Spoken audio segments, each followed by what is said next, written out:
The team so used to being in the knockouts at men's global events over the past decade finds itself in an early knockout territory. New Zealand, after a heavy defeat to Afghanistan, find themselves facing a potential must-win game against co-host West Indies in Aruba, Trinidad.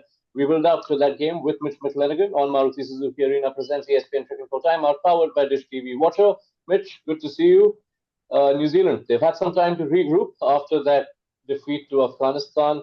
What lessons must they have learned to try and avoid an early exit at the hands of West Indies? Well, hopefully a few. The time to regroup will be a necessary regroupment time period. So, look, I think they've got some real form questions that they need to answer. They obviously didn't have those warm-up games, so players didn't get used to the conditions. And it would be interesting to see if they think that one game, that run out, is going to be enough for the guys who are out of form or who didn't perform in that last game to be the same cattle that they want to run out in this game against the West Indies. Right, you spoke about personnel after that defeat to Afghanistan, moving as they do from Providence to Aruba. What is the team combination you'd like to see? Yeah, really good question. Look, I think you look at the lineup that the West Indies have got. They've got two left-arm spinners, and they're definitely going to play both of those spinners. So I'd actually like to see them go with Conway and Finn.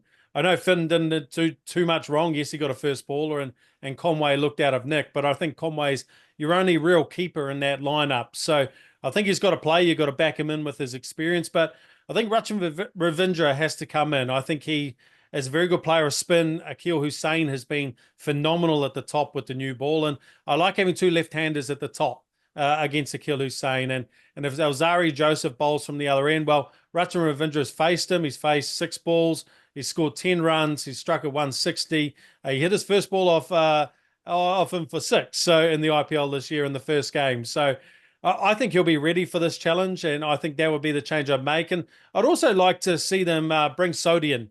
I think Ish Sodhi is an experienced campaigner. I think the wrist spin against key matchups like Nicholas Pooran and Andre Russell is going to be significant. I think you want to try and avoid the finger spin of, say, a Bracewell, and I think Neesham needs to come in for Chapman.